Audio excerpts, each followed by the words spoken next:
We've all felt forgotten at some point, like the world has written us off before giving us a real chance. That's exactly how Delia Carradine feels at 45 when she inherits her grandfather's old cabin in the North Carolina mountains. Everyone in town calls it a worthless wreck.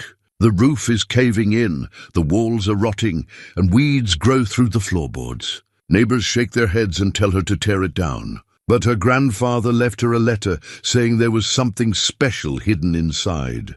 When Delia finally goes in, she finds beautiful wooden patterns buried under years of dust. Her family once made things that people treasured. Now she has to decide if she's brave enough to rebuild not just the cabin, but herself too. What will she discover when she looks deeper?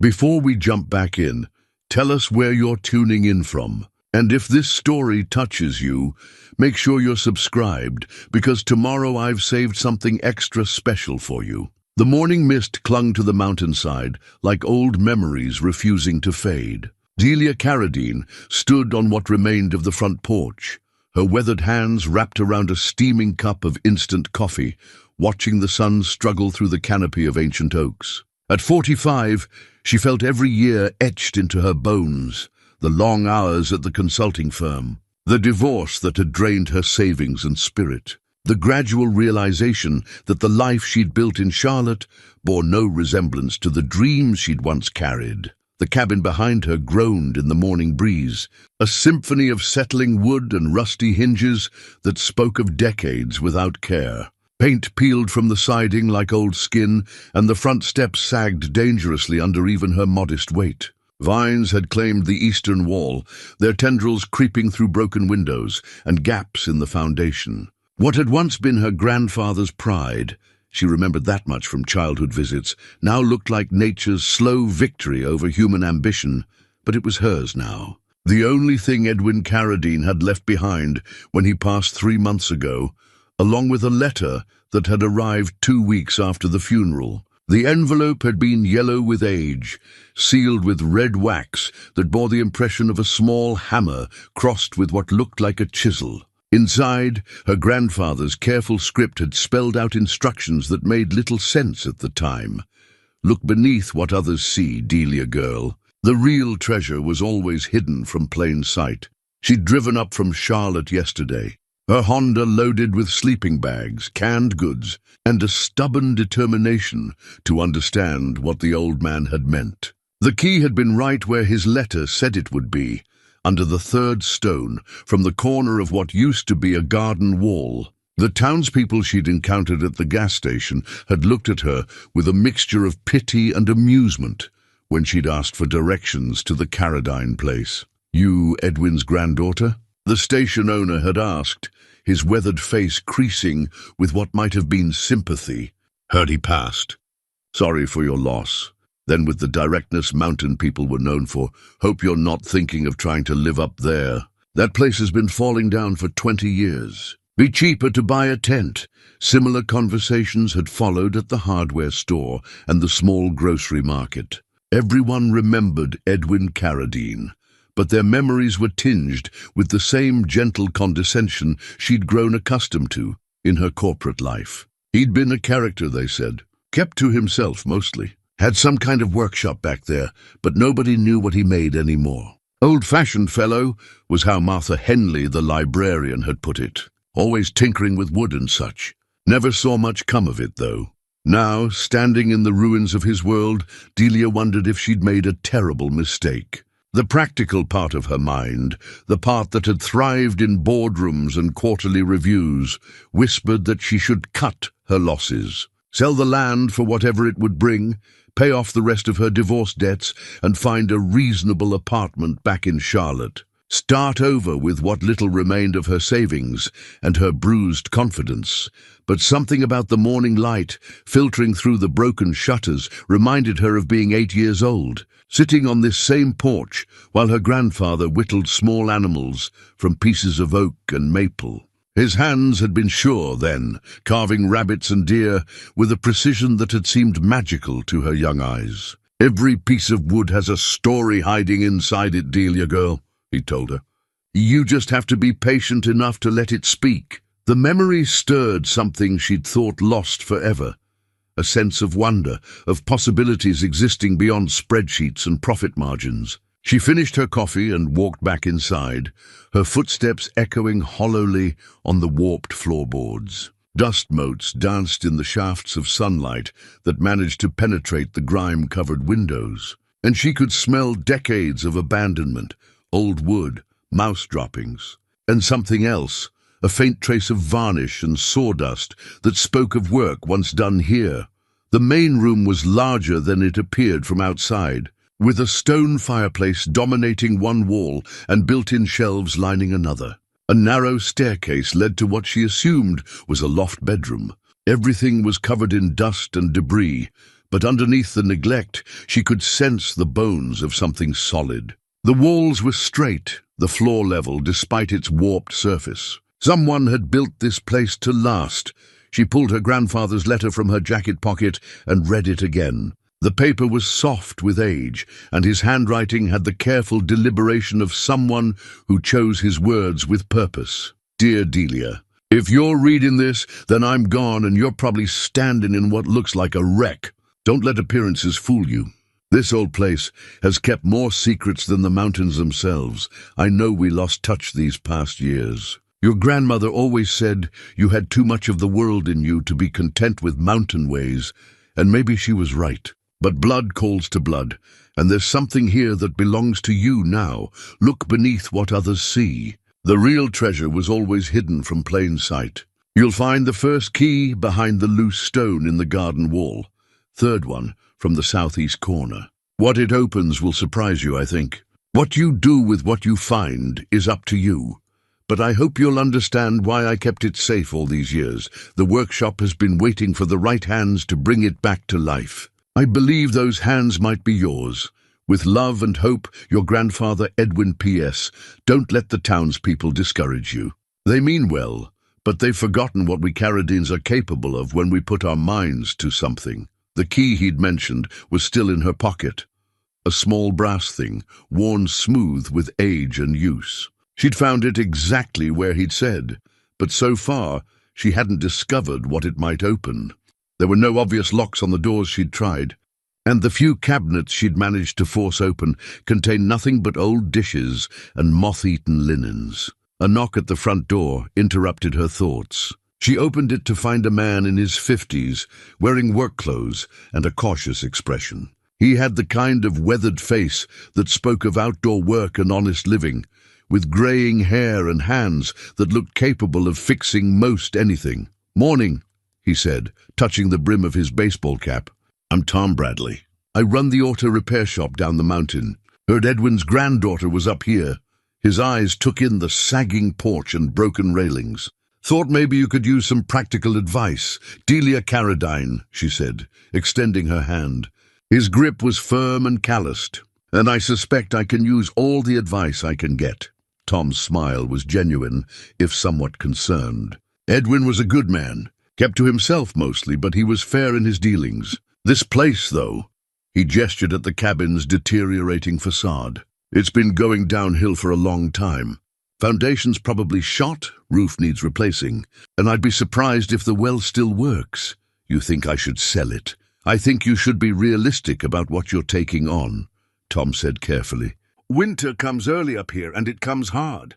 This place isn't going to be habitable without major work. More than most people can afford, especially doing it right. Delia appreciated his honesty, even as it confirmed her worst fears. What would you do if it was yours? Tom was quiet for a moment, studying the cabin with the eye of someone who understood construction. Depends on what you're looking for, he finally said. If you need the money, sell the land to someone who can afford to start over. But if you're looking for something else, he paused, then shrugged.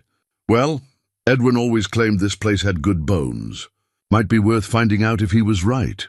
After Tom left, promising to stop by again in a few days to check on her progress, Delia found herself really looking at the cabin for the first time. Not at its decay and damage, but at the underlying structure her grandfather had built. The logs were oak, she realized, fitted together with the kind of precision that spoke of real craftsmanship. The foundation stones were massive and carefully placed. Even the damage seemed mostly superficial, neglect rather than structural failure. She spent the rest of the morning exploring, making mental notes of what needed immediate attention and what could wait. The well did work, producing clear, cold water that tasted of mountain springs. The electrical system was ancient but functional. Most importantly, the roof, while it leaked in several places, wasn't beyond repair. By afternoon, she was feeling cautiously optimistic. This wasn't the impossible task she'd feared. It was just a very large, very challenging project, the kind of problem she'd built her consulting career on solving. Only this time, the solution mattered in a way that quarterly profits never had.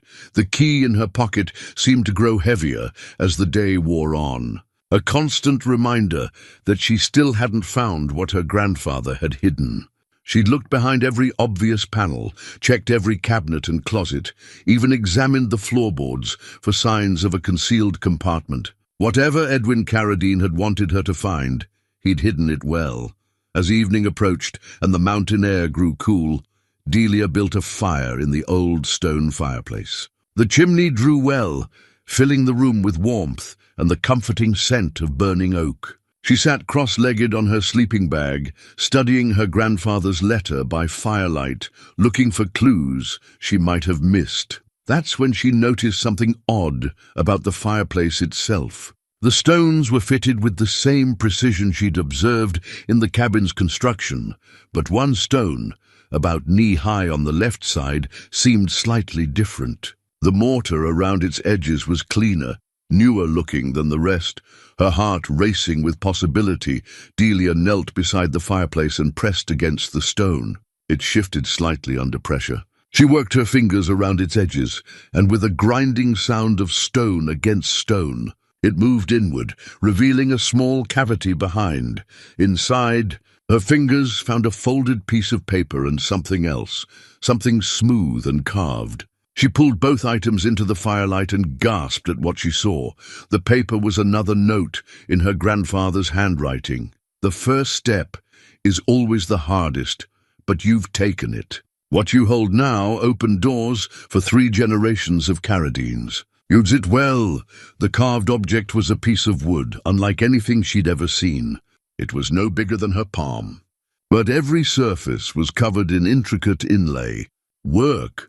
Tiny pieces of different woods fitted together to create a pattern of leaves and vines so detailed and beautiful that it seemed to move in the flickering firelight. The craftsmanship was extraordinary, the kind of work she'd only seen in museums or the homes of the very wealthy.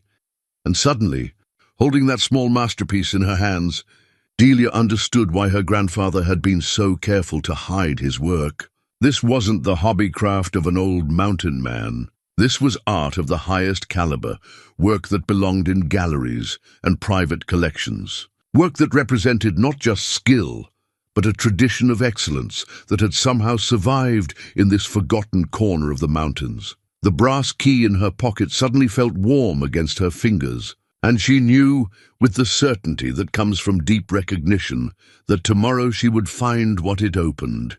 And when she did, her life would change in ways she couldn't yet imagine. Outside, the mountain night settled around the cabin like a protective embrace, and for the first time in months, Delia Carradine fell asleep with hope stirring in her heart. Dawn came softly to the mountains, painting the mist-covered valleys in shades of gold and amber. Delia woke with a sense of anticipation she hadn't felt in years. The carved wooden piece from the fireplace still clutched in her palm. The intricate inlay work seemed even more remarkable in the morning light. Dozens of tiny pieces fitted together with mathematical precision, each cut and shaped by hand to create something that transcended mere decoration. She made coffee with water from the mountain well and sat on the front steps, studying the craftsmanship while the caffeine worked its magic. Every detail spoke of patience and mastery. The grain of each small piece had been carefully considered, the natural patterns of the wood incorporated into the overall design. This wasn't just woodworking. This was artistry of a level that commanded serious respect and serious money. The brass key felt urgent in her pocket, and she knew she couldn't postpone the search any longer. Her grandfather's note had been specific. This carved piece had opened doors for 3 generations of Carradines. If it was meant literally, then somewhere in this cabin was a lock that the key would fit. She started methodically, room by room, looking for anything she might have missed yesterday. The main living area revealed nothing new, nor did the small kitchen or the narrow pantry. The loft bedroom, accessed by a ladder-like staircase, contained only an old iron bed frame and a chest of drawers that held nothing but mouse-chewed blankets. It was when she returned to the main floor that she noticed something odd about the floorboards near the back wall. The boards ran east to west throughout most of the cabin, but in one small section, maybe 4 feet square, they ran north to south. The change in grain direction was subtle, but once she saw it, she couldn't unsee it. Kneeling on the floor, she pressed against the boards, listening for hollow sounds. The third board from the wall gave slightly under pressure, and when she worked her fingers around its edges, she felt the telltale gap of a concealed hinge. Her heart pounding with excitement, she pried up the board to reveal a shallow compartment beneath. Inside was a wooden box, its surface worn smooth with age and use. And set into the center of the lid was a brass lock that perfectly matched her key. The lock turned with surprising ease, as if it had been oiled recently. The lid opened to reveal another layer of treasures, more sample pieces like the one she'd found in the fireplace, each one showcasing different techniques and wood combinations. There was a leather-bound journal, its pages filled with her grandfather's careful handwriting and detailed sketches. And at the bottom of the box, wrapped in oiled cloth, was another key, this one larger and more ornate than the first. But it was the journal that captured her immediate attention. The first page bore an inscription in faded ink: "The Carradine Workshop, established 1923, 3 generations of fine woodcraft." Below that, in her grandfather's younger handwriting, "For the hands that come after mine." She opened the journal carefully, mindful of the fragile pages. The early entries were written in a different hand. Her great-grandfather's, she realized, describing the establishment of the workshop and the development of techniques that had been passed down from Europe. The entries spoke of commissions from wealthy families in Asheville and Charlotte, of custom furniture and decorative panels that sold for what would be thousands in today's money. As she read deeper, the handwriting transitioned to her grandfather's, documenting his apprenticeship and eventual mastery of the craft. The entries from the 1950s and 60s painted a picture of a thriving business, with more work than one man could handle and a waiting list that stretched for months. Then abruptly, the tone changed. Entries from the 1970s spoke of declining demand, customers choosing mass-produced furniture over handcrafted pieces, and the gradual realization that the world no longer valued what the Carradines offered. The final entries, dated just 5 years ago, were heartbreaking in their resignation. The old ways are dying. Nobody wants to pay for work that takes months when they can buy something that looks similar for a fraction of the cost. I've hidden the workshop to keep it safe, hoping someday there'll be hands willing to learn and hearts that understand why this matters. The tradition deserves better than to die with me. Delia closed the journal, her throat tight with emotion. Her grandfather hadn't been just a mountain hermit tinkering with wood. He'd been the last keeper of a family tradition that stretched back 4 generations, a master craftsman whose work had graced some of the finest homes in the region. And he died, believing that tradition would die with him. The second key seemed to burn in her palm as she examined it more closely. Unlike the simple brass key that had opened the floor compartment, this one was a work of art in itself. The metal was bronze, aged to a warm patina, and the head was carved in the same intricate pattern as the wooden samples. Whatever it opened was clearly the heart of her grandfather's secret. She spent the next hour searching with renewed intensity, looking for any lock or hidden compartment that might accept the ornate key. It was when she was examining the built-in shelves along the eastern wall that she noticed something peculiar. One section of shelving, about 3 feet wide, seemed shallower than the rest. The back wall behind it was only 6 inches deep, while the adjacent sections went back nearly a foot. Running her hands along the back panel, she felt the subtle outline of a rectangular seam. When she pressed against it, the panel moved slightly inward. She traced the edges with her fingers until she found what she was looking for, a small, concealed keyhole positioned at shoulder height. The bronze key slid in perfectly. When she turned it, she heard the soft click of a mechanism engaging, and the entire back panel swung inward on well-oiled hinges. The space beyond took her breath away. She was looking into a workshop that time had preserved in perfect detail. Workbenches lined the walls, their surfaces worn smooth by decades of use. Hand tools hung in precise arrangements on wooden pegboards. Chisels, planes, carving knives, and instruments she couldn't even name. Wood samples were organized in careful rows, each piece labeled in her grandfather's meticulous script. And in the center of the room stood a masterpiece of workmanship, a cabinet of drawers so beautiful it seemed to glow in the dim light, filtering through a small curtained window. But it wasn't just the beauty of the space that stunned her. It was the evidence of recent use. The tools were clean and sharp, the workbenches clear of dust. Someone had been caring for this workshop, maintaining it with the devotion of a shrine keeper. Her grandfather, she realized, had been using this space until very recently, perhaps until the illness that eventually claimed him. She stepped inside, her footsteps muffled by the thick rugs that covered the floor. The air smelled of wood shavings, linseed oil, and the distinctive scent of hand-cut lumber. It was like stepping back in time to an era when craftsmanship mattered more than efficiency, when beauty was worth the patience it took to create. On the main workbench, she found a project in progress, a jewelry box carved from a single piece of cherry wood, its surfaces partially completed with inlay work that matched the samples she'd discovered. Beside it lay a set of plans drawn in her grandfather's careful hand, showing every detail of the design down to the smallest decorative element. A sheet of paper tucked under the corner of the plans caught her attention. Another note from her grandfather, this one dated just 2 months before his death. "Delia, if you found this room, then you understand what I was trying to preserve. This workshop has been my life's work, but it was never meant for just one person. 3 generations of Caradines learned their craft here, and now it's waiting for the 4th. I don't know if you have the patience for this kind of work or the temperament. It's not easy learning to listen to wood and understanding what it wants to become. But if you're willing to try, everything you need is here.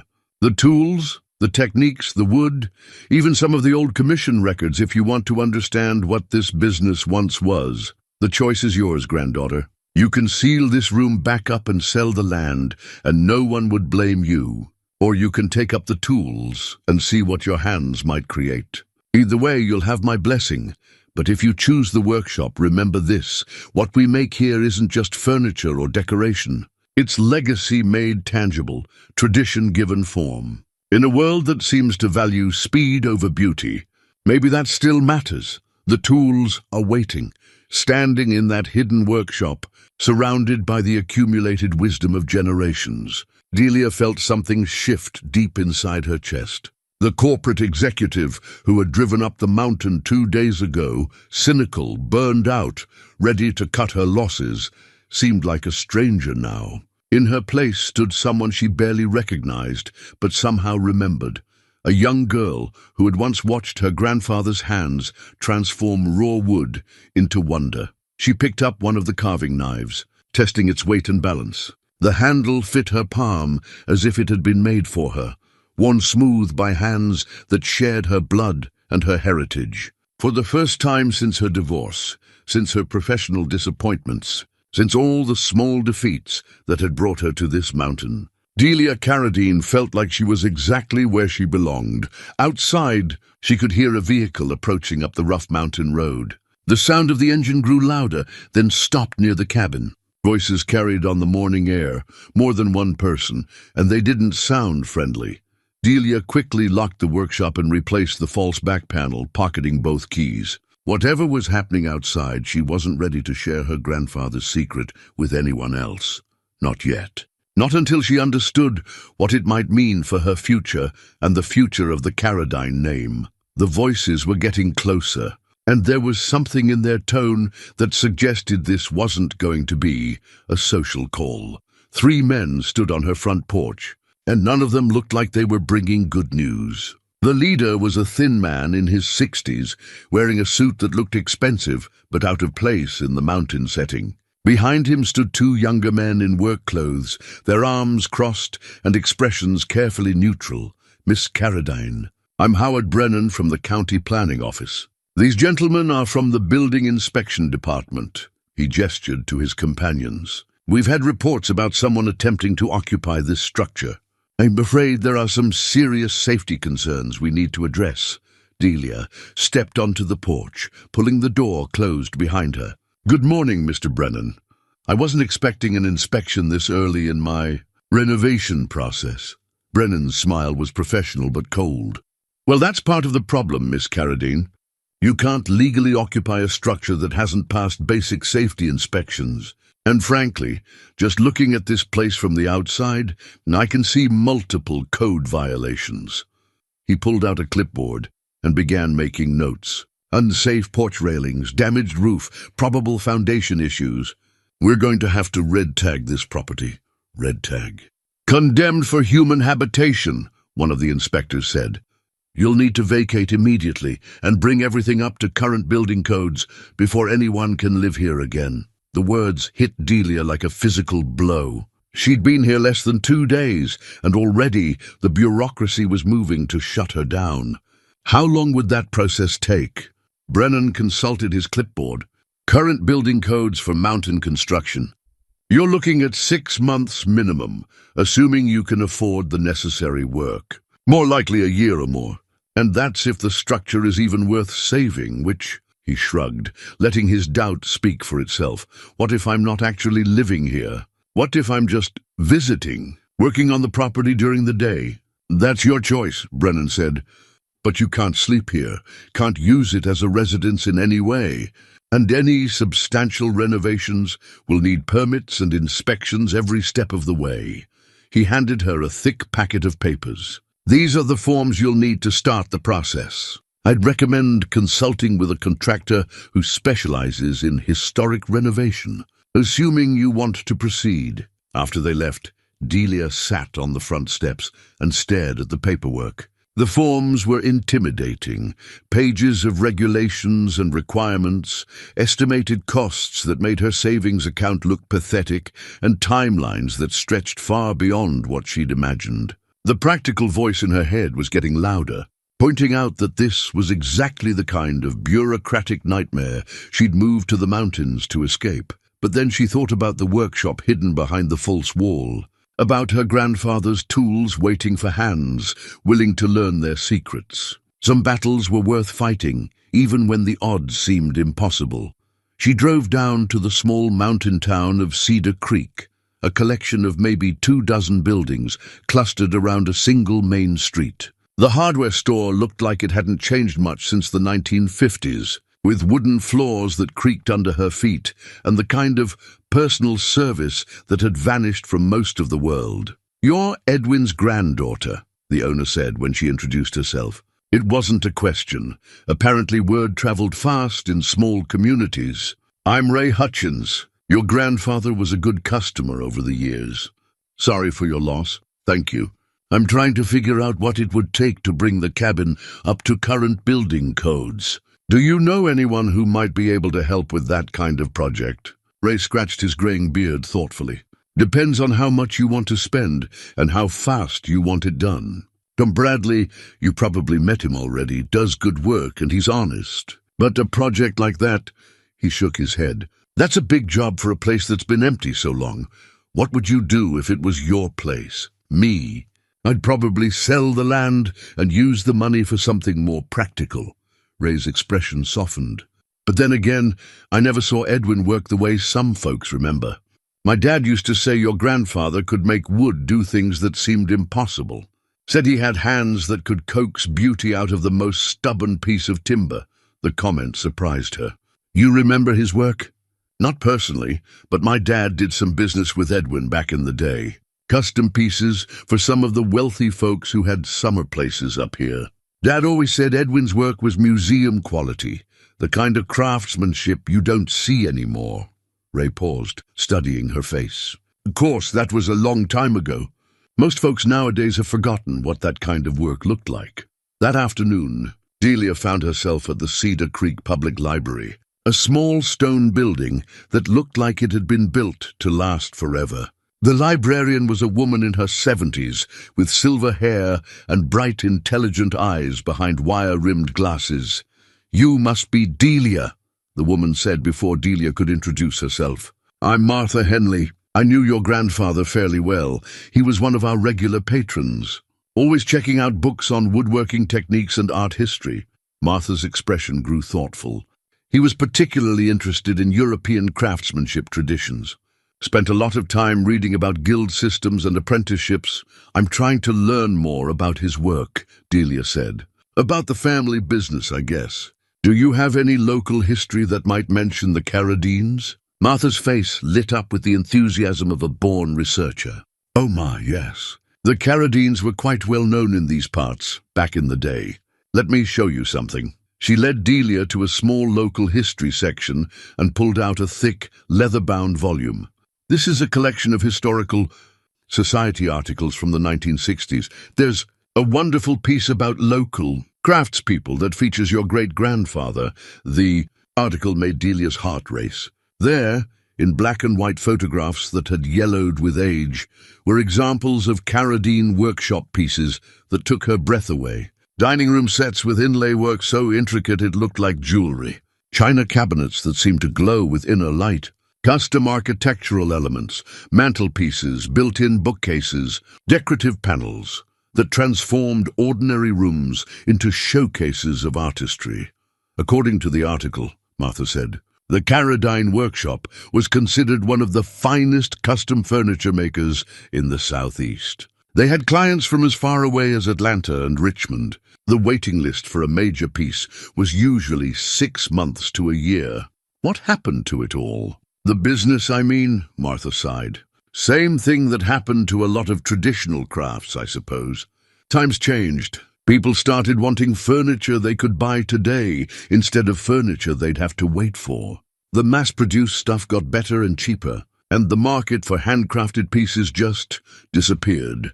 That evening, back at the cabin, Delia sat by the fire with Martha's photocopies spread around her. The historical evidence was overwhelming. Her family had been master craftspeople, artists whose work had been treasured by discerning clients across the region. The workshop she'd discovered wasn't just a hobby space. It was the remnants of a business that had once supported 3 generations and earned regional recognition. She unlocked the workshop and spent an hour examining the tools with new understanding. Each implement represented not just function, but tradition. The planes had been shaped by hand to specific profiles. The chisels showed the wear patterns of decades of skilled use. Even the wood samples were arranged according to principles she was only beginning to grasp, sorted not just by species, but by grain patterns, hardness, and suitability for different techniques. On the main workbench, the unfinished jewelry box seemed to call to her. Her grandfather's plans were detailed enough that someone with basic woodworking knowledge could probably complete it, but the inlay work was far beyond her current abilities. Still, she found herself picking up one of the smaller chisels, feeling its balance and testing its sharpness on a scrap of pine. The tool felt natural in her hand, as if her fingers remembered skills she'd never learned. She made a few tentative cuts in the soft wood, surprised by how cleanly the chisel sliced through the grain. Nothing fancy, just simple grooves and curves, but there was something deeply satisfying about the way the tool responded to pressure and guidance. For the first time since discovering the workshop, she allowed herself to imagine what it might be like to really learn these techniques, to understand wood the way her grandfather had, to create objects that would outlast the hands that made them. It would take years of study and practice, she knew, The kind of patience her corporate life had never demanded and rarely rewarded. But sitting in that quiet workshop, surrounded by the accumulated wisdom of generations, the idea didn't seem impossible. It seemed like the most natural thing in the world. Outside, the mountain night settled around the cabin like an embrace, and for the first time in years, Delia Carradine felt the stirring of something she'd almost forgotten, the desire to create something beautiful and lasting, something worthy of the hands that would someday inherit it in turn. The grandfather's journal became Delia's evening companion over the following week. Each night, after spending her days learning to navigate building permits and safety inspections, she would retreat to the workshop and read deeper into the family history. The journal revealed layers of tradition she hadn't imagined, techniques passed down through generations that had originated in the guild workshops of medieval Europe.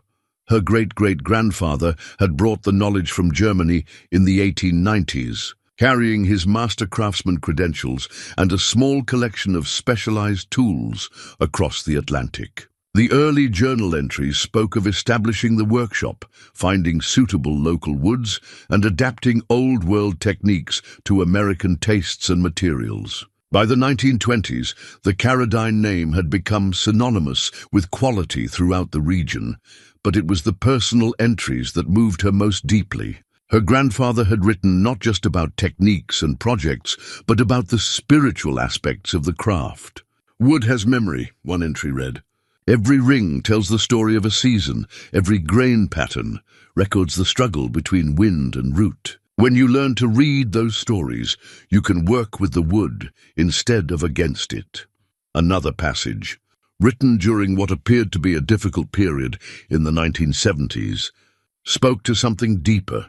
The world is moving too fast now, wanting everything immediate and disposable. But some things should last. Some things should be made with the knowledge that hands not yet born will touch them, use them, treasure them. That's what we do here. We make permanence in an impermanent world, reading those words by lamplight, surrounded by tools that had shaped 3 generations of Carradine work. Delia felt a responsibility she'd never experienced in her corporate career. This wasn't just about preserving a building or maintaining a tradition.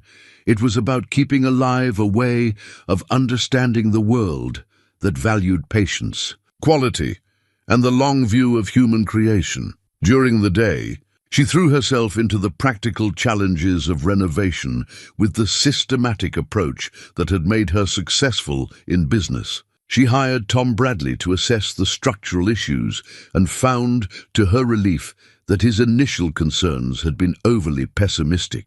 The foundation was solid, the framing sound. Most of the problems were cosmetic or related to decades of deferred maintenance. "Your grandfather built this place right," Tom admitted, as he examined the oak beam construction.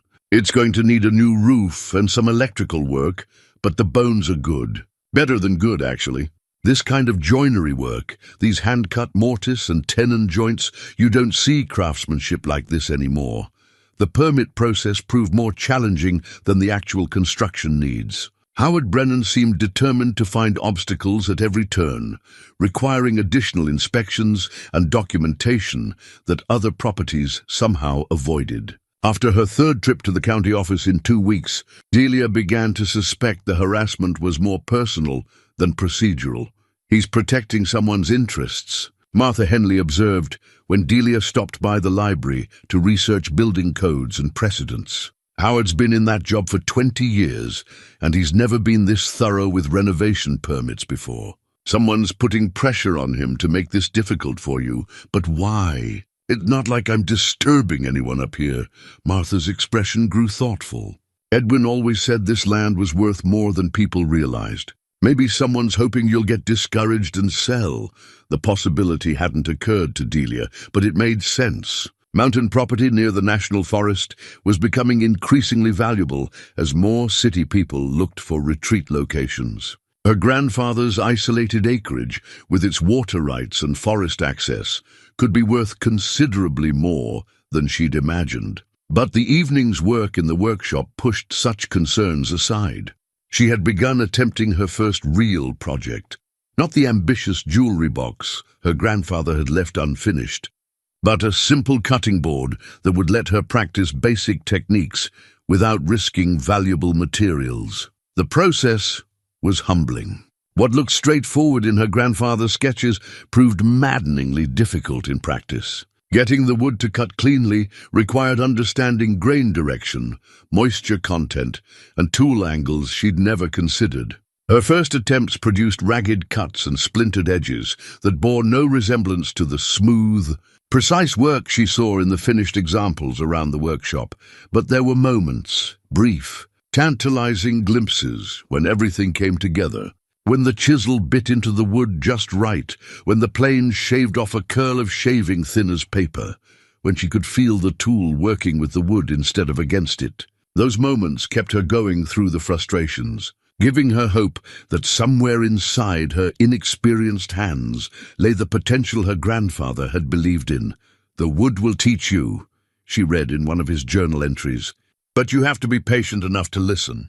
Every mistake is information. Every failed cut is a lesson in what not to do next time." She began to understand what he meant. The wood did seem to have preferences, directions it wanted to be cut, angles that felt natural, grain patterns that suggested their own decoration. Learning to recognize and respect those preferences was like learning a new language, one spoken through texture and resistance rather than words. By the end of her second week, she had produced her first successful piece, a simple maple cutting board with clean, straight edges and a surface smooth enough to satisfy her grandfather's exacting standards. It wasn't artistic or innovative, but it was solid, functional, and made entirely with her own hands, using tools that had shaped generations of Carradine work. The sense of accomplishment was unlike anything she'd experienced in her professional life. Corporate victories had always felt temporary, dependent on market conditions and quarterly reports that would soon be forgotten. But this cutting board would outlast her, would serve its purpose for decades, would carry the mark of her hands long after she was gone. Tom Bradley stopped by that afternoon to check on her progress with the roof repairs. She showed him the cutting board with the pride of a new parent displaying their first child. "That's fine work," he said, running his fingers along the smooth edges. "You've got steady hands. Edwin would be proud." He paused, studying her face. "You know, I've been thinking about what you said, about learning his techniques. My nephew Jake is graduating from community college this spring with a furniture-making certificate. He's been looking for someone to apprentice with, maybe learn some of the old-school methods they don't teach in school anymore." The suggestion intrigued Delia. The idea of passing on what she was learning, of not letting the knowledge die with her generation, felt right in a way she couldn't fully explain. Would he be interested in traditional hand tools?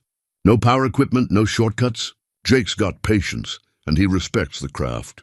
His grandfather was a cabinet maker, so he understands the value of doing things right instead of doing them fast. Tom smiled. "Of course, you'd have to actually know what you're doing before you could teach anyone else." That evening, alone in the workshop with her grandfather's journal and the growing evidence of her own capability, Delia made a decision that surprised her with its certainty. She wasn't going to sell the land or abandon the workshop. She wasn't going to let bureaucratic harassment or financial challenges drive her away from something that felt more important than any career she'd ever pursued. She was going to master these techniques, whatever it took. She was going to restore not just the cabin, but the tradition it housed. And someday, when her hands were as sure as her grandfather's had been, she would pass that knowledge on to someone young enough to carry it forward another generation. Outside, the mountain wind rustled through the oak trees, and Delia could almost hear her grandfather's voice in the sound, patient, encouraging, reminding her that the best things in life were worth the time they took to create. 3 weeks into her mountain apprenticeship, Delia discovered something that changed everything she thought she knew about her grandfather's business. Hidden in the back of the workshop's deepest drawer, wrapped in oiled cloth and tied with string, was a leather-bound ledger that made her hands tremble as she opened it. The commission ledger, as her grandfather had labeled it in gold script on the cover. Contained records dating from 1943 to 1968, the golden years of the Caradine workshop. Each page detailed a specific project: client name, piece description, materials used, time required, and payment received.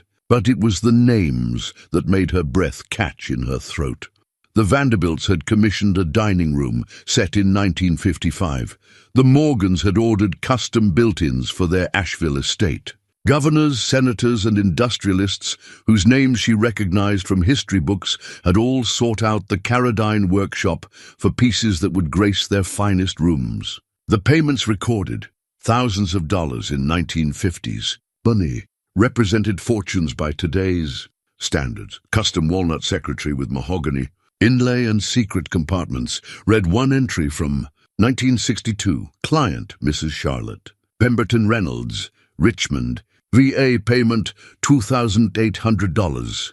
Delia calculated quickly. That single piece would be worth perhaps $30,000 today, and the ledger contained hundreds of similar entries. Her grandfather hadn't been just a mountain craftsman. He'd been an artist whose work had furnished some of the most prestigious homes in the Southeast. The Caradine name had once carried the same weight as Chippendale or Hepplewhite in circles where such things mattered. But what struck her most deeply were the personal notes he'd written in the margins. Beside the Reynolds entry, requested extra security for correspondence compartment, family letters from the war. Handle with appropriate reverence, next to a governor's commission. Insisted on North Carolina cherry throughout, wants to support local timber. Good man, these weren't just business transactions. They were relationships built on mutual respect between craftsman and client, between someone who understood quality and someone who could create it. Her grandfather had cared about the people who would live with his work, had considered their needs and stories in every design decision. The ledger also contained something she hadn't expected: detailed drawings and photographs of completed pieces. Her grandfather had documented his work with the precision of an archivist, understanding that someday these records might be the only proof of what the workshop had accomplished. The photographs, though faded, showed furniture of breathtaking beauty, pieces that belonged in museums, not forgotten in a mountain ledger. Armed with this new understanding of the family legacy, Delia approached her own learning with renewed determination. She began attempting more complex projects, moving beyond simple cutting boards to try her hand at the joinery techniques that had built the Caradine reputation. Dovetail joints, mortise and tenon connections, the intricate inlay work that had been the workshop's signature. Each technique was a puzzle that required both intellectual understanding and physical skill. Her first attempts were disasters. Joints that should have fit together perfectly gaped like broken teeth. Inlay pieces that looked correct in theory splintered when she tried to set them. The gap between knowing what to do and being able to do it felt insurmountable, but persistence began to pay dividends. By the end of her fourth week, she successfully completed a simple jewelry box using traditional hand-cut dovetails. The joints weren't perfect. She could see the tiny irregularities that spoke of an amateur's hand, but they were tight, solid, and made without a single power tool or modern fastener. Tom Bradley brought his nephew Jake by on a Saturday afternoon. The young man was in his early 20s, with the calloused hands of someone who'd already spent years working with wood. But his eyes held the eager curiosity of someone who knew there was still much to learn. "Wow," Jake said when Delia showed him the workshop. "This is like stepping back in time. Are these all hand tools?" "Everyone," Delia confirmed. "My grandfather believed that power tools made things faster, but not necessarily better. Everything in here was made the way craftsmen worked for hundreds of years before electricity changed the trade." Jake picked up one of the hand planes, testing its weight and examining the blade with the eye of someone who understood tool quality. "These are museum pieces. Some of them look like they're from the 19th century. Many of them are. The tradition was that each generation would add to the tool collection, but also maintain what came before." Nothing gets thrown away unless it's truly beyond repair. They spent the afternoon going through the basic techniques, with Delia sharing what she'd learned and Jake offering insights from his formal training. The combination proved powerful, her growing understanding of traditional methods enhanced by his knowledge of wood science and modern finishing techniques. "The thing is," Jake said as they worked on a practice joint together, "school teaches you to be efficient, to get maximum output with minimum time investment. But this work," he gestured around the workshop, "this is about something different. This is about making things that will outlast the people who make them." That evening, after Jake had gone home with a handful of her grandfather's technique notes to study, Delia sat with the commission ledger and tried to imagine what it would take to revive the Carradine workshop as a functioning business. The market that had supported her grandfather in the 1950s was long gone, but perhaps there was still room in the world for work of exceptional quality. She found herself sketching business plans in the margins of her notebook. Custom furniture for clients who valued craftsmanship over convenience. Restoration work for antique pieces that required traditional techniques. Perhaps even teaching, workshops for people who wanted to learn hand tool methods before they were completely forgotten. The numbers were daunting. Startup costs, insurance, marketing, the years it would take to build a reputation and client base. Her savings wouldn't last long enough for her to become truly proficient, let alone profitable. But something had changed in her perspective over these weeks in the mountains. The corporate mindset that demanded immediate returns and quarterly growth felt increasingly foreign to her. This work operated on a different timescale. Her great-grandfather had spent decades building the business. Her grandfather had dedicated his life to maintaining it. Perhaps her role wasn't to achieve quick success, but to ensure the tradition survived long enough for the next generation to carry it forward. The revelation felt liberating and terrifying in equal measure. She was proposing to abandon everything safe and predictable about her old life, in favor of something that might take years to master and might never provide financial security. But sitting in that workshop, surrounded by tools that had created beauty for over a century, the risk felt worth taking. Outside, the mountain night was particularly clear, and through the workshop's small window she could see stars scattered across the sky like scattered diamonds. Her grandfather had worked by this same light, had made the same commitment to excellence she was contemplating. The continuity of it, the sense of being part of something larger than her individual ambitions, felt more valuable than any corporate bonus she'd ever earned. Tomorrow, she decided, she would begin work on her most ambitious project yet, completing the jewelry box her grandfather had left unfinished. If she could master those techniques, if she could bring his final work to completion, she would know whether she had the skill and patience necessary to carry on what he'd started. The tools waited in their careful arrangements, and for the first time since discovering the workshop, Delia felt ready to truly test what her hands might be capable of creating.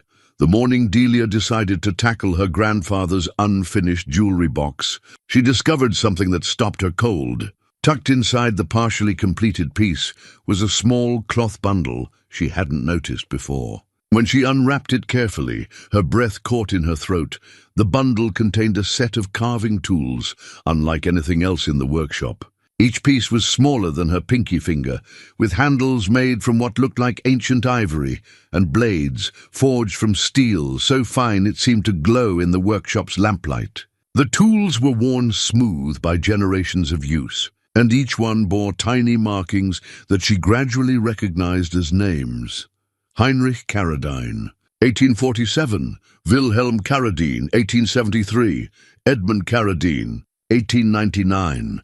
These were the original tools her great-great-grandfather had brought from Germany, the instruments that had shaped 4 generations of Carradine craftsmanship. The responsibility of holding them made her hands shake slightly.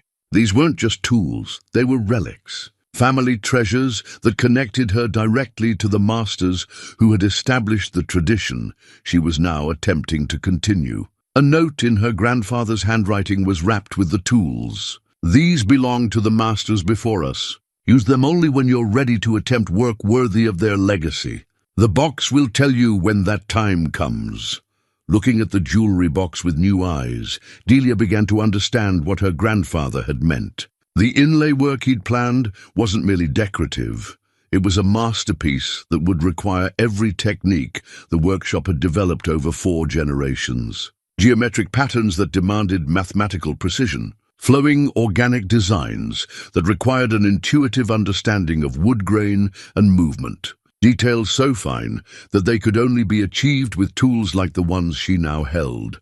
This wasn't just her grandfather's final project. It was his final examination, a test of whether his chosen successor truly had the hands and patience necessary to carry on the Carradine name. She spent the morning studying his plans with new intensity, tracing each line with her finger and trying to understand the sequence of cuts and fits that would bring the design to life. The complexity was overwhelming, hundreds of tiny pieces that had to be shaped individually, then fitted together like a 3-dimensional puzzle, where every edge had to align perfectly with its neighbors. But as she studied the work, she began to see the underlying logic. Her grandfather had designed the piece as a teaching tool, incorporating techniques that would force her to master every aspect of the craft. Basic joinery for the main structure, precision cutting for the inlay work, understanding of wood movement for the hinges and moving parts. Even the finish work would require knowledge of traditional oils and waxes that enhance the wood's natural beauty without hiding its character. Jake arrived that afternoon as she was making her first tentative cuts in the cherry wood that would form the box's frame. He whistled softly when she showed him the antique tools and explained their significance. "Those are probably worth more than my truck," he said, examining one of the tiny carving implements with appropriate reverence.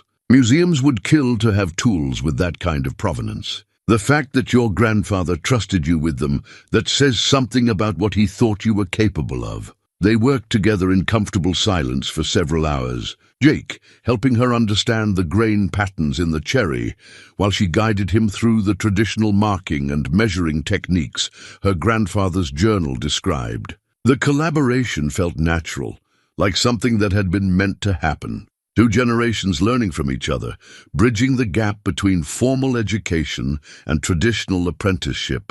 "You know," Jake said as they were cleaning up for the day, "there are people who would pay serious money to learn this stuff. Traditional hand tool techniques, working with wood the way it was done for centuries, that's become pretty rare knowledge." The comment planted a seed that grew throughout the evening. As Delia sat with her grandfather's business ledger, she began to see possibilities she hadn't considered before.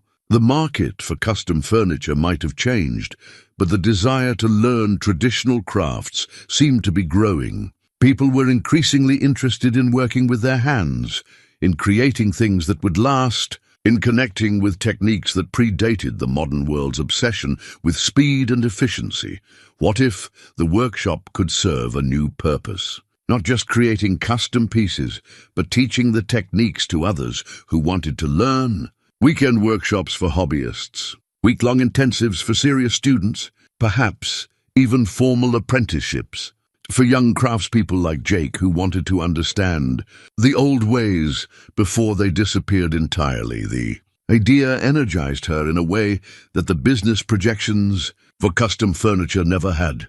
Teaching felt like a natural extension of what she was doing, learning the techniques, understanding the tradition, then passing that knowledge on to ensure it survived.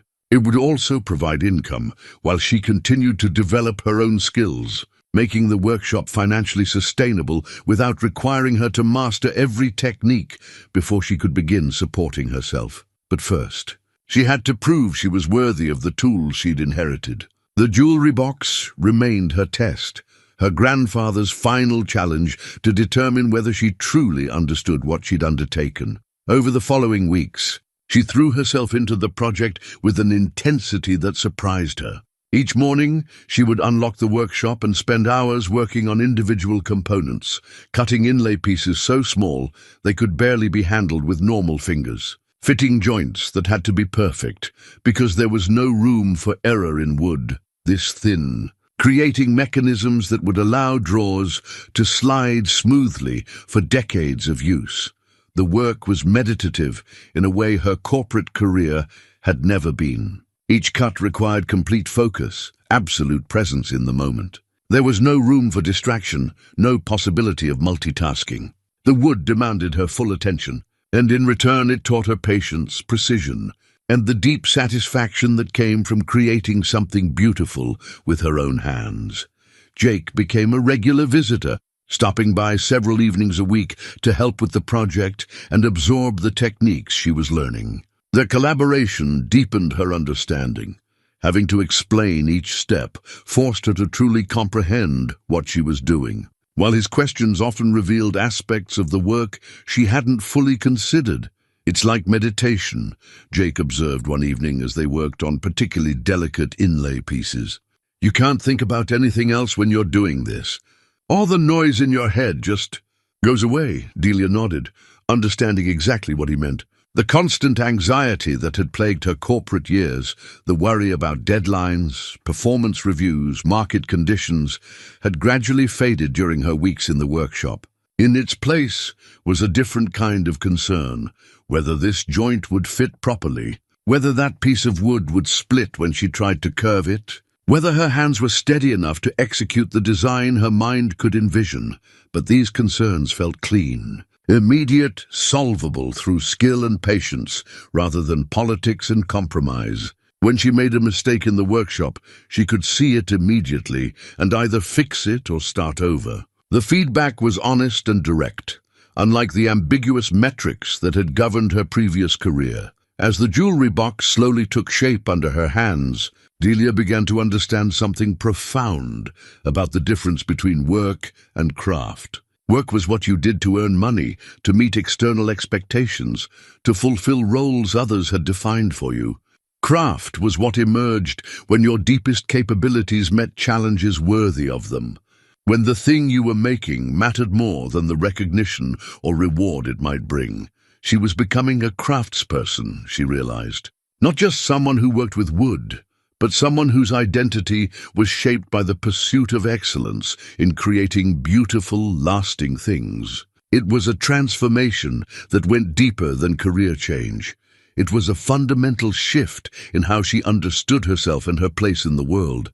The discovery came by accident, the way the most important revelations often do. Delia was searching for sandpaper in her grandfather's storage cabinet when her fingers found an envelope taped to the back panel, hidden behind a collection of wood-stained samples. The envelope was thick, official-looking, and addressed to Edwin Carradine in the formal script of legal correspondence. Inside were documents that made her sink into the workshop's single chair, her legs suddenly unsteady.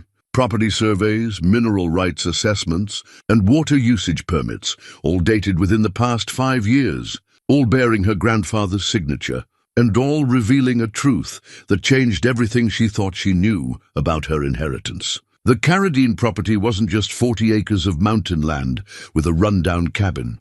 According to the surveys, her grandfather had owned nearly 200 acres stretching along 3 miles of mountain ridge, including mineral rights to a substantial copper deposit and exclusive access to one of the region's largest underground springs. The water rights alone, in an area increasingly concerned about development and conservation, were worth more than she'd ever imagined. But it was the final document that made her hands tremble as she read.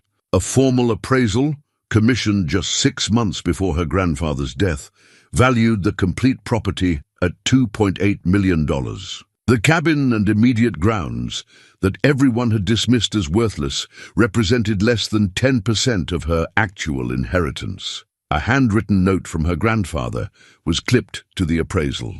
"They've been circling like vultures for years, waiting for me to die so they can divide up the land and sell the water rights to developers.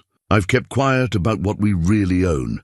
Let them think it's just a worthless old cabin and a few acres of trees. But you need to know the truth. This land has supported 4 generations of Caradines, and it could support 4 more if you're strong enough to hold on to it. Suddenly, everything made sense. Howard Brennan's harassment over the building permits, the pressure from townspeople to sell and move on, the comments about being better off with something more practical.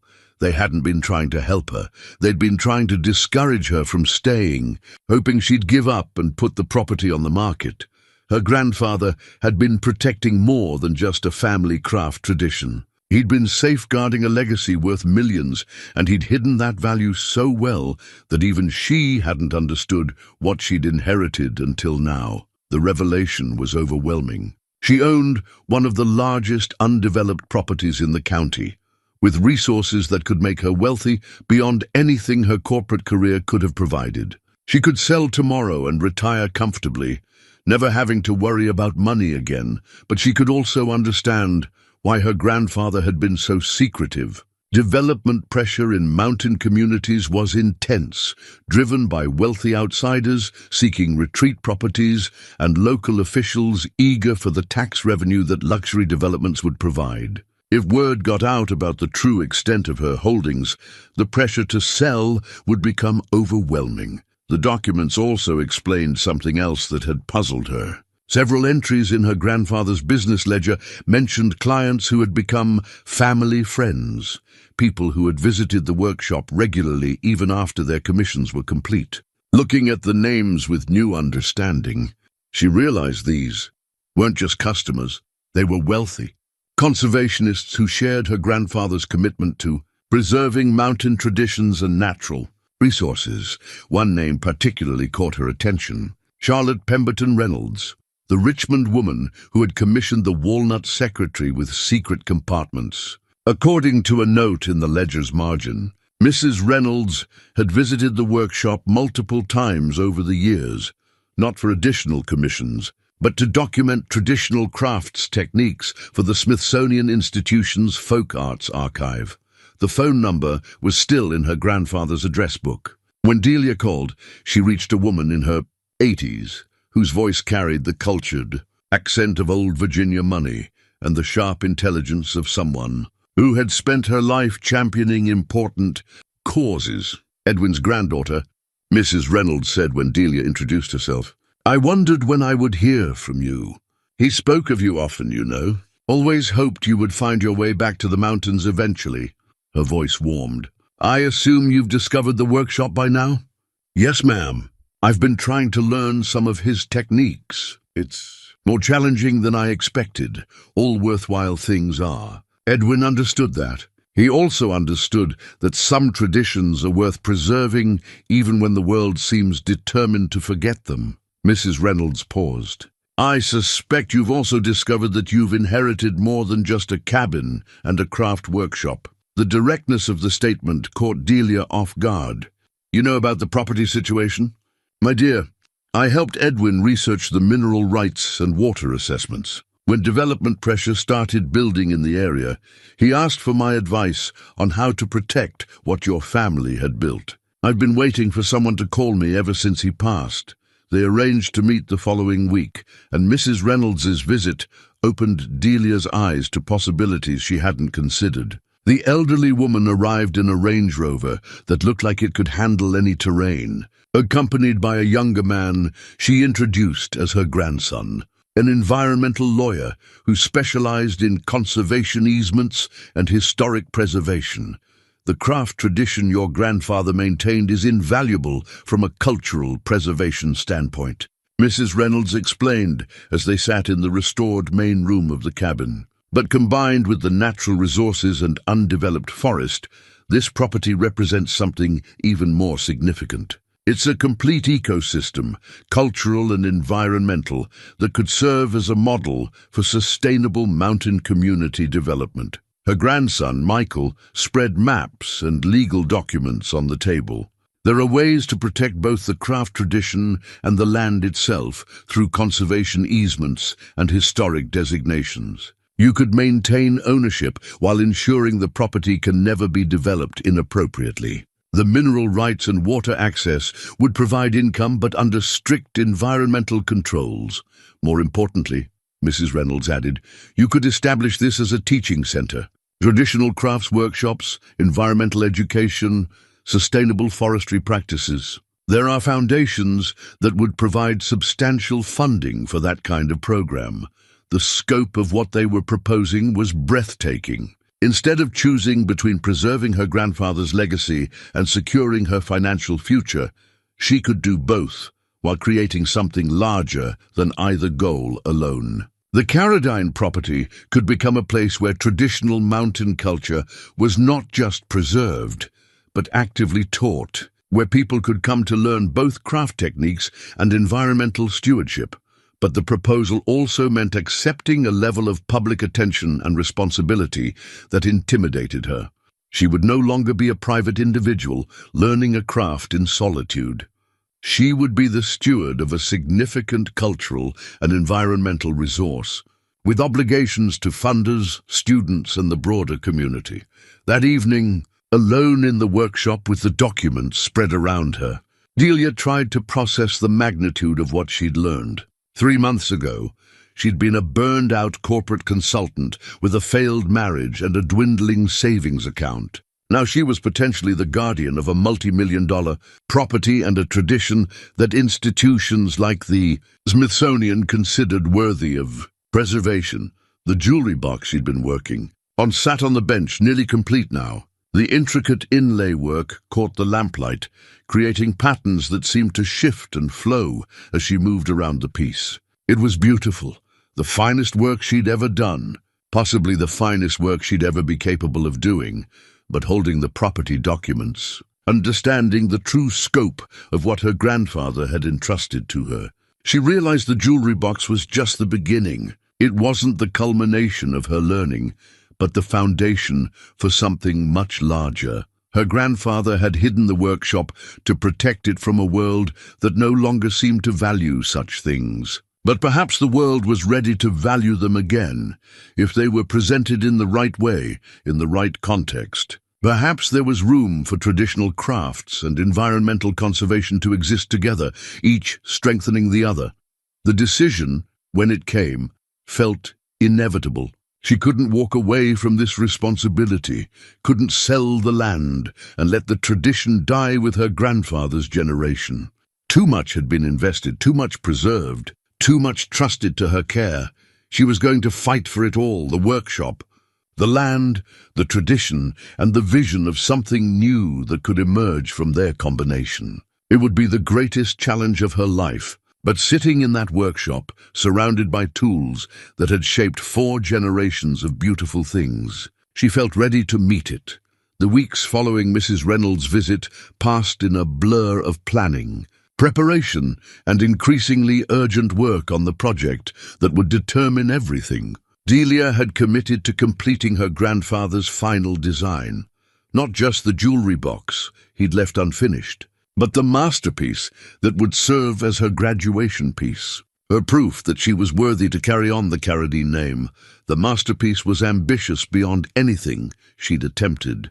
According to her grandfather's detailed plans, it was a writing desk of extraordinary complexity, a piece that would incorporate every technique the workshop had developed over 4 generations. Traditional joinery for the main structure, intricate inlay work that told the story of mountain seasons through patterns of leaves, flowers, and winter branches, hidden compartments accessible only to someone who understood the desk's secrets. And most challenging of all, a series of working mechanisms, drawers that opened with the touch of a hidden spring, a writing surface that could be adjusted to multiple angles, compartments that appeared and disappeared like magic tricks made of wood. The plans had been her grandfather's final gift to her and his final challenge. A note attached to the blueprints made his intentions clear. If you can build this piece successfully, using only traditional hand tools and techniques, you'll have mastered everything I can teach you. More importantly, you'll have created something worthy of the Caradine name, something that could anchor a new, generation of the workshop's reputation. She had 6 weeks to complete the project. Mrs. Reynolds had arranged for a gathering of collectors, craft enthusiasts, and foundation representatives to visit the workshop in early December. The event would serve multiple purposes, documenting the traditional techniques for the Smithsonian archives, evaluating the workshop's potential as a teaching center, and showcasing the kind of work that could emerge from the proposed conservation and education programs. Most importantly for Delia, it would be her public debut as a craftsperson. The desk would be judged not by friendly neighbors or encouraging mentors, but by people who understood the highest levels of the craft, who could recognize excellence and would spot any shortcuts or compromises she might try to hide. The pressure was overwhelming, but it was also clarifying. Every day brought new challenges that pushed her skills to their limits. The inlay work required her to cut pieces so small and precise that she often worked with magnifying glasses, fitting together patterns that had to be perfect because there would be no opportunity for correction. The hidden mechanisms demanded an understanding of wood movement and mechanical principles that she was learning as she worked, sometimes failing multiple times before achieving the smooth operation her grandfather's designs demanded. Jake had become her unofficial assistant and apprentice, working alongside her every evening and weekend. His formal training in furniture making provided crucial support when her traditional techniques reached their limits, while his enthusiasm for the old methods kept her motivated through the inevitable frustrations. "This is museum-quality work," he said one evening, as they fitted together a particularly complex section of inlay. "I mean it. This belongs in the American wing of the Met. The fact that you're creating this by hand, using tools that are over a century old, makes it historically significant even beyond its artistic value." Tom Bradley had also become increasingly involved, not just as the contractor handling the cabin's restoration, but as someone who understood the broader significance of what was happening. His practical knowledge of mountain building techniques helped Delia understand how traditional crafts connected to the larger culture of self-reliance and quality that had defined mountain communities for generations. "Your grandfather was the last of something," Tom observed as he watched Delia work on the desk's complex hinge system. "But you're not trying to be the last of something. You're trying to be the first of something new. That's harder. But it's also more important." The community's response to her project had been mixed, but increasingly positive. Initial skepticism from neighbors who had written off the Carradine property as a lost cause had gradually given way to curiosity and then to pride. Word had spread about the city woman who was bringing the old craft back to life, and people began stopping by to see what she was creating. Martha Henley from the library had become one of her strongest supporters, bringing researchers and historians to document the workshop's techniques and tools. "This is living history," Martha explained to a visiting folklorist from the State University. "Most traditional craft knowledge dies with the person who holds it. What Delia's doing, learning it, preserving it, preparing to teach it, this is how cultures survive across generations." But not everyone was pleased with the attention the workshop was receiving. Howard Brennan's harassment had escalated to include surprise inspections and new permit requirements that seemed designed purely to create obstacles. His latest demand that she provide detailed environmental impact studies before hosting any educational programs would have cost thousands of dollars and months of delays. "Someone's putting serious pressure on him," Tom Bradley observed after witnessing Brennan's third unscheduled visit in 2 weeks. "Howard's not creative enough to think up all these bureaucratic roadblocks on his own. He's following orders." The source of those orders became clear when Delia received a visit from a development company representative she recognized from her corporate days. Charles Morrison represented the kind of high-end resort development that was transforming mountain communities throughout the region, replacing local culture with luxury amenities for wealthy outsiders. "Miss Carradine, I'll be direct with you," Morrison said as they sat in her newly restored living room. My clients are prepared to make a very generous offer for your property. 3.5 million cash with closing in 30 days. You could be settled somewhere more suitable by Christmas. The offer was substantial, more than the property's appraised value, and enough to set her up for life anywhere she chose to live. But the way Morrison presented it made it clear this wasn't just a business proposition. Of course, if you prefer to stay in the area, we understand there are challenges with mountain living. Permit issues, infrastructure problems, the isolation. These things can become quite overwhelming for someone without local connections. His smile was pleasant but cold. We'd hate to see you get in over your head with something too ambitious for the circumstances. After Morrison left, Delia understood the stakes more clearly. The development pressure wasn't just about her property.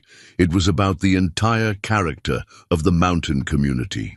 If she sold, the precedent would make it easier to pressure other long-time residents into selling as well. The workshop and its traditions would disappear along with everything else that made this place distinct from generic resort destinations, but fighting back required her to succeed spectacularly with the masterpiece desk. If she failed, if the piece wasn't good enough to impress the foundation representatives and collectors Mrs. Reynolds was bringing, she would have no credibility to anchor the conservation and education programs that could protect the community from development pressure. The weight of that responsibility sometimes made her hands shake as she worked on the desk's most delicate components. Everything she'd learned, everything her grandfather had preserved, everything the community might become, it all depended on her ability to execute techniques she'd only been practicing for a few months. With 2 weeks remaining before the December gathering, she reached the project's most challenging phase, installing the hidden mechanisms that would make the desk functional as well as beautiful. These were the features that would distinguish her work from mere reproduction, furniture, the innovations that proved she understood the craft deeply enough to contribute to its evolution. The primary mechanism was a secret compartment, accessed by pressing a specific sequence of inlay pieces in the desktop. Her grandfather's plans called for a system of levers and springs that would cause a panel to slide away, revealing a hidden space large enough for important documents. But the mechanism had to be virtually invisible when closed, and it had to operate smoothly for decades without maintenance. She spent 3 days cutting and fitting the tiny wooden parts that would make the system work, testing each component obsessively before moving to the next step. The tolerances were so precise that a difference of a few thousandths of an inch would prevent the mechanism from operating properly. Jake worked beside her, learning the techniques while helping to solve the mechanical puzzles the desk presented. "It's like watchmaking," he said, as they fitted together springs carved from strips of hardwood. "Except if a watch stops working, you can wind it up again. If this mechanism fails, you'd have to take the whole desk apart to fix it." The pressure was intense, but it was also exhilarating. Every successful joint, every perfectly fitted inlay piece, every smoothly operating mechanism brought her closer to proving that the workshop could produce work worthy of its reputation. She was creating something that had never existed before, a piece that honored traditional techniques while incorporating innovations that would establish her as a craftsperson in her own right, rather than merely a preserver of her grandfather's methods. With 1 week remaining, the basic construction was complete. The desk stood in the center of the workshop like a wooden sculpture, its surfaces glowing with the deep luster that came only from wood that had been shaped and finished by hand. The inlay work told its seasonal story across the desktop and drawer fronts, while the hidden mechanisms waited to surprise and delight anyone who discovered their secrets. But the final week would be the most crucial. The finish work, the careful sanding, the application of oil and wax, the final adjustments to ensure every mechanism operated perfectly would determine whether the desk was merely competent craftsmanship or true artistry. As she prepared for those final days, Delia felt the presence of her grandfather and all the masters who had worked in this space before her. Their tools in her hands, their techniques flowing through her movements, their standards demanding nothing less than excellence from every cut and every decision. The test was almost over. Soon she would know whether she was worthy of the tradition she'd inherited, and whether that tradition was strong enough to anchor the new vision she was building for its future. The morning of the gathering dawned cold and clear, with frost covering the mountain in a crystalline blanket that made the workshop's windows sparkle like diamonds. Delia had been awake since before sunrise, making final adjustments to the masterpiece desk that would determine her future, and the future of everything her grandfather had preserved. Completed piece stood in the center of the workshop, like a wooden symphony, every surface telling the story of seasons and growth through patterns so intricate they seemed to breathe in the morning light.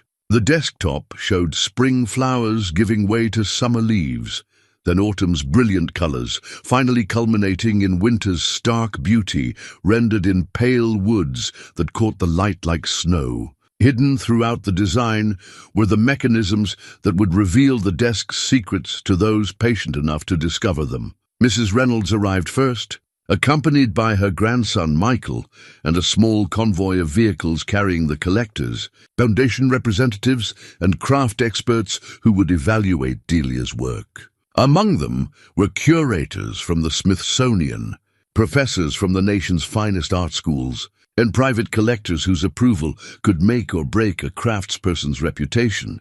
"My word," said Dr. Patricia Winters, the Smithsonian's curator of American crafts, as she entered the workshop. "This space is extraordinary. It's like stepping into the 19th century, but with all the knowledge and skill intact." Delia felt her hands trembling as she began the demonstration that would showcase both the desk and the techniques used to create it. She had prepared for weeks, practicing her explanations of each process, but standing before this audience of experts, she felt like a student facing the most important examination of her life. "The Carradine workshop has preserved techniques that date back to medieval European guilds," she began, her voice growing stronger as she warmed to her subject. "Every tool you see here was made by hand, maintained across generations, and used to create furniture that graced some of the finest homes in the Southeast." She walked them through the desk's construction, explaining how each joint had been cut by hand, how the inlay patterns had been designed to work with the wood's natural grain, how the hidden mechanisms had been engineered to operate smoothly for decades without maintenance. As she spoke, she demonstrated techniques on sample pieces, showing how patient handwork could achieve results that no machine could duplicate. The audience was clearly impressed, but it was the desk itself that would provide the ultimate test. Dr. Winters approached it with the careful attention of someone who had examined hundreds of similar pieces, her experienced eye catching details that would reveal the quality of the workmanship. "The joinery is exceptional," she murmured, running her fingers along edges so perfectly fitted that the joints were nearly invisible. "And this inlay work. I've seen similar techniques in European museums, but never executed with this level of precision." One by one, Delia revealed the desk's hidden features, the secret compartment that opened when a specific sequence of inlay pieces was pressed, the adjustable writing surface that could be raised or lowered to accommodate different tasks, the small drawers that slid out from seemingly solid wood when their triggers were activated. Each revelation brought gasps of appreciation from the audience. These weren't just mechanical tricks, they were solutions to practical problems, innovations that made the desk more useful while adding to its beauty and mystery. The kind of thoughtful design that distinguished true craftsmanship from mere technique. "How long did this take you to complete?" asked James Hartford, a collector known for his demanding standards and encyclopedic knowledge of American furniture. 6 months from start to finish," Delia replied. "Working approximately 6 hours a day, 6 days a week. Every piece was shaped by hand, using tools that are over a century old." Hartford nodded slowly, clearly calculating the implications of what he was seeing. In an era when similar desks were mass-produced in factories within days, the investment of time and skill represented by Delia's work made it virtually priceless. But the most important moment came when Mrs. Reynolds approached the desk with tears in her eyes. "Edwin would be so proud," she said quietly. "This isn't just reproduction work. This is innovation within tradition. You've honored what came before, while creating something entirely new." The morning's formal evaluation concluded with the experts examining the workshop itself, documenting tools and techniques for their respective institutions. Several expressed interest in commissioning pieces, while others discussed the possibility of sending their own students to learn traditional methods that had nearly been lost. As the group prepared for lunch, Jake pulled Delia aside with excitement barely contained in his voice. "Did you hear what Dr. Winters said to Hartford? She called this the finest example of traditional American woodworking she's seen in 20 years. And Hartford asked if you were taking commissions." The morning had exceeded her most optimistic expectations, but Delia knew the real test was still coming. After lunch, she would present her vision for the workshop's future, the conservation and education programs that would determine whether her grandfather's legacy could survive and flourish in the modern world. The afternoon session took place in the cabin's main room, where the restored interior provided a perfect backdrop for discussing the integration of traditional crafts with modern conservation efforts. Michael Reynolds had set up displays showing the property's full extent, the mineral rights and water resources that made it valuable, and the legal mechanisms that could protect it while generating sustainable income. "What we're proposing," Delia began, her morning success giving her confidence, "is something that's never been attempted at this scale. A working craft workshop that also serves as a teaching center, anchored by conservation protections that preserve both the natural environment and the cultural traditions it has supported." She outlined her vision methodically, drawing on her corporate experience to present a business plan that addressed every concern the foundation representatives had raised. Traditional craft workshops for serious students, weekend programs for hobbyists, artist residencies for established craftspeople wanting to explore historical techniques, environmental education programs that would use the property's forests and watersheds as living laboratories. "The beauty of this approach," she explained, "is that it makes the conservation economically sustainable, instead of preserving the property as a static monument to the past. We're creating something dynamic, a place where tradition continues to evolve and grow." The financial projections were solid, supported by detailed market research and letters of intent from educational institutions eager to send students. The legal framework was equally impressive, with conservation easements that would protect the land in perpetuity while allowing appropriate educational and cultural uses. But it was the deeper vision that captured the audience's imagination. Dr. Winters spoke for many when she said, "What you're describing isn't just craft preservation, it's cultural ecology, creating an environment where traditional knowledge can adapt and survive in the contemporary world." The discussion that followed was intense and wide-ranging. Collectors talked about the growing market for handmade objects in an increasingly digital world. Educators discussed the psychological benefits of handcraft work for students overwhelmed by academic pressure. Conservationists explored the connections between traditional craft techniques and sustainable resource management. Through it all, Delia felt a growing sense of certainty that this was exactly what her grandfather had envisioned when he preserved the workshop and protected the land. Not a museum frozen in time, but a living tradition that could continue to grow and serve new generations. The moment of truth came when Hartford asked the question everyone was thinking. "This is an ambitious proposal, Miss Carradine, but ambition without execution is just dreaming. What evidence do we have that you can actually deliver on these plans?" Delia smiled, walking over to the masterpiece desk that anchored her workshop. 6 months ago, I couldn't tell a dovetail joint from a mortise and tenon. I'd never used a handplane, never cut an inlay, never understood how wood moves and breathes and responds to patient work. She ran her hand along the desk's perfect edge. "This piece represents not just what I've learned. but what anyone can learn if they have access to proper instruction, quality tools, and the time to develop their skills properly. She paused, looking around the room at faces that had moved from skepticism to genuine interest over the course of the day. That's what this workshop can offer, the complete package that's disappeared from most of the world. Not just classes or demonstrations, but full immersion in a working craft tradition that connects people to something larger than themselves. Mrs. Reynolds stood, and the room fell quiet.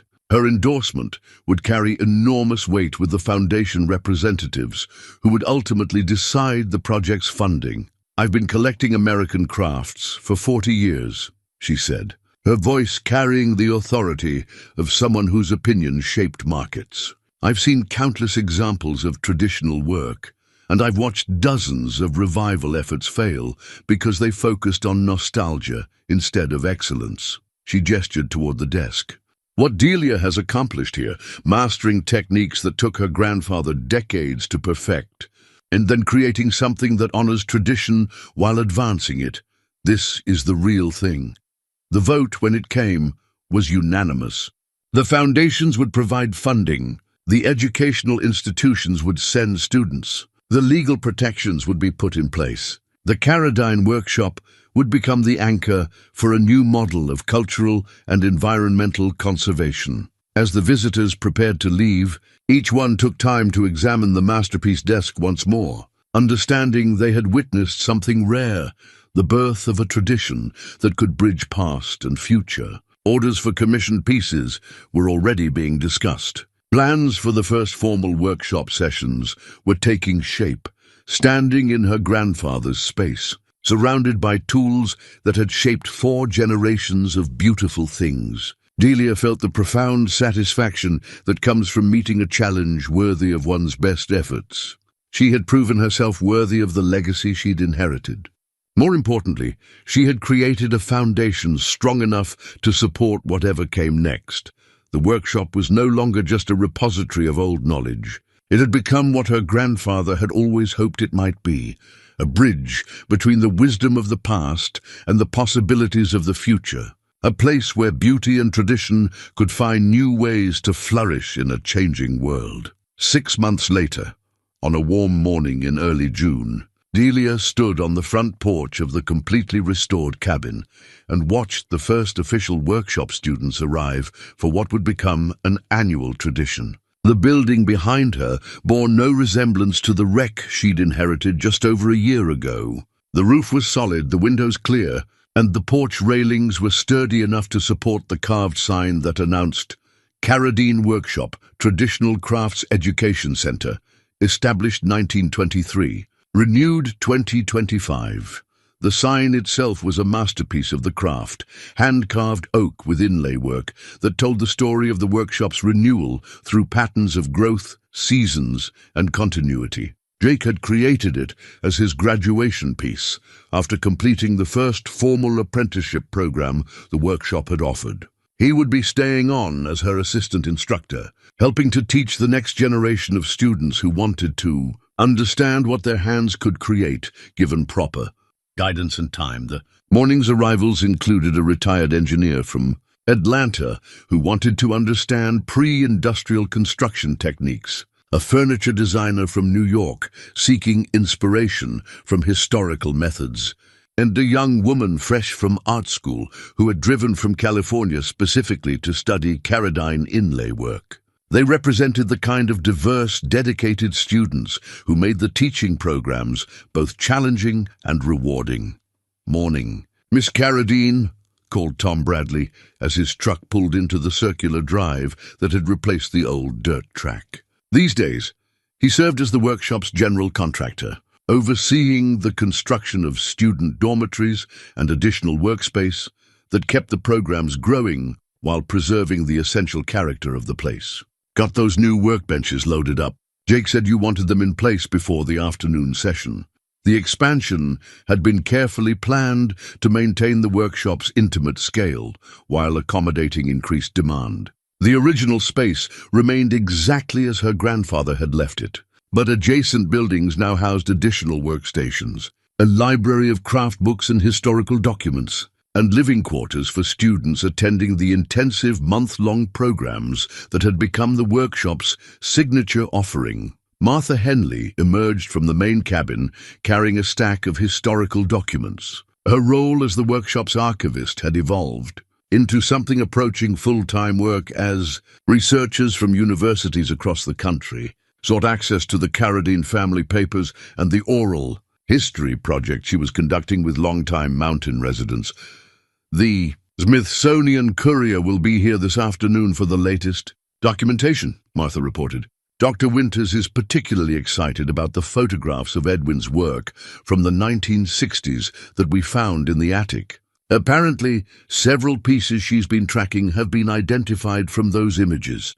The workshop's success had exceeded everyone's expectations. The waiting list for intensive programs stretched nearly 2 years into the future. Commission requests arrived weekly from collectors who wanted pieces created using traditional methods. Most importantly, the conservation programs were working exactly as planned. The land was protected, the mineral and water rights provided sustainable income, and the cultural traditions were not just preserved but actively growing. Howard Brennan's harassment had ended abruptly once the legal protections were in place and the property's true value became public knowledge. The development interests that had been pressuring longtime residents suddenly found themselves facing a formidable opponent in the form of conservation lawyers with unlimited funding and a mandate to preserve mountain communities. Several other families had followed Delia's example, placing their properties under similar protections, but the change Delia valued most was internal, the transformation she felt every morning when she unlocked the workshop and prepared to spend another day creating beautiful, lasting things. The corporate executive who had arrived here, broken and directionless, seemed like a different person now. In her place stood someone whose identity was rooted in craft, teaching and stewardship, roles that felt more authentic than anything she had ever done in boardrooms or conference calls. The afternoon brought the moment she treasured most, the demonstration period when students worked on individual projects while she moved among them, offering guidance and sharing the techniques she was still mastering herself. Today's focus was on advanced joinery, and she watched with satisfaction as each student discovered the moment when theory became practice, when their hands began to understand what their minds had learned. "The wood is fighting me," complained the engineer, struggling with a dovetail joint that refused to fit properly. "The wood isn't fighting," Delia corrected gently, taking the chisel from his hands and making a few careful adjustments. "You're fighting the wood. Try working with it instead. Feel how the grain wants to be cut, then help it along." She demonstrated the technique, showing how patient observation could reveal the path the tool wanted to follow. These moments, watching someone discover their capacity for creating beauty, seeing hands learn to work with materials that had grown and lived and carried their own wisdom, these were the rewards that made all the challenges worthwhile. As evening approached and the students gathered their tools for the day, Delia found herself alone in the original workshop space. The masterpiece desk occupied its place of honor, no longer her test piece, but her teacher, a daily reminder of what was possible when skill, patience, and vision combined in service of something larger than individual ambition. She pulled out her grandfather's journal and added her own entry to the continuing record. "Today, we welcome the third class of intensive students. Each one brings something different to the tradition. New questions, fresh perspectives, innovations that honor the past while pointing toward the future. The workshop lives not in the building or the tools, but in the hands that are willing to learn and the hearts that understand why this work matters." Outside, the mountain evening settled over the workshop with the peaceful satisfaction of work well done and promises well kept.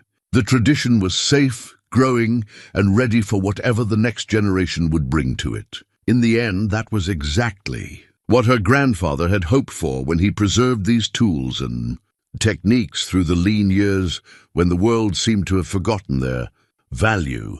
The Carradine workshop would continue, one careful cut and patient joint at a time, creating beauty that would outlast the hands that shaped it and inspire others to take up the ancient, essential work of making the world more beautiful than they found it.